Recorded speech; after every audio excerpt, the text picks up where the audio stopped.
Today I will be teaching you how to make a Uruguayan Postre Chaja cake. For the meringue, you'll need 4 egg whites, half a teaspoon of cream of tartar, a cup of sugar, a pinch of salt, and half a teaspoon of vanilla. For this cake, I use a box of Angel Food cake mix because it's already complicated enough without making a cake from scratch. For the peach syrup, you'll need half a bag of frozen peaches, a cup of sugar, a cup of water, a teaspoon of vanilla, 2 tablespoons of peach svedka, and a pinch of salt. For the whipped cream frosting, you'll need 2 cups of heavy whipping cream, 2 tablespoons of sugar, half a teaspoon of vanilla, and a pinch of salt. It's optional to use dulce de leche as well. The first step is to always wash your hands. Nobody wants dirty food, that's gross. Preheat your oven to 200 degrees Fahrenheit and start to prepare the meringue. Separate the egg whites from the yolks and beat them in the cream of tartar in a medium bowl until stiff peaks form. Gradually add the sugar and continue to beat the mixture until the sugar is dissolved with the vanilla and salt. Cover a baking sheet with either aluminum foil or parchment paper in order for the meringues to not stick. Grab a pastry bag, place the tip inside of it at the very end, and cut off the excess bag. Grab a tall glass and take the pastry bag and just place it over the cup and press down on the inside to flatten out the bag.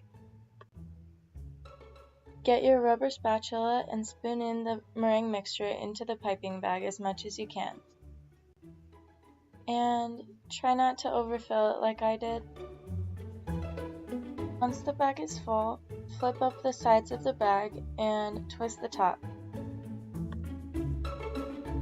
Use the pastry bag to pipe small dollops of meringue, a little bit smaller than Hershey's Kisses, onto the sheet. You can also pipe the meringue into lines to be crumbled later on. Bake the pieces for an hour and a half or until they're dry. Prepare the Angel Food cake as your recipe states in an extra large bowl. The batter at least doubles in size. Make sure to cool the cakes upside down so that they separate from the sides of the pan and don't sink into the middle.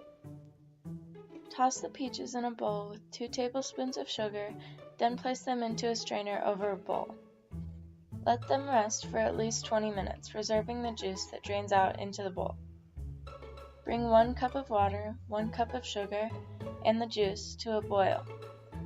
Simmer this until the sugar is dissolved. Stir in the vanilla, a pinch of salt, and the peach-flavored vodka.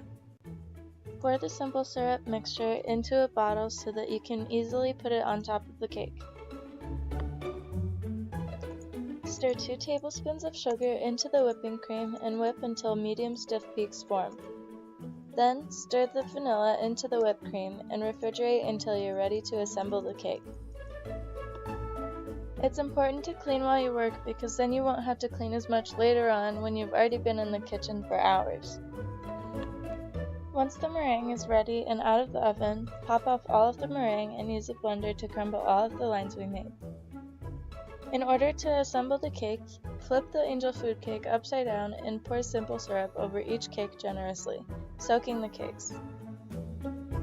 Spread some whipped cream over the first layer along with the dulce de leche. Stack the second cake on top of the first and spread whipped cream all around the cake. I used the same technique to get the whipped cream in the bag as I did the meringue. Use the piping bag to evenly distribute the whipped cream all around the cake. It doesn't have to be perfect because we're going to just spread it around anyway. Last but not least, pat the crumbled meringue on the edges of the cake. Then you can place the meringue kisses on the top.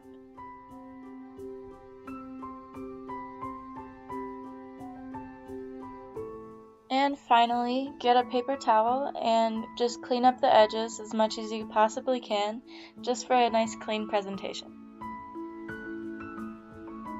Since the cake is entirely covered in whipped cream, you need to serve it as soon as possible or chill it as much as you can.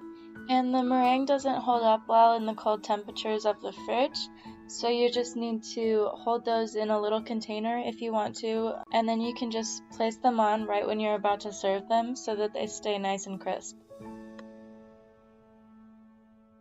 And And there you have el postre chaja, the crazy, complicated Uruguayan dessert.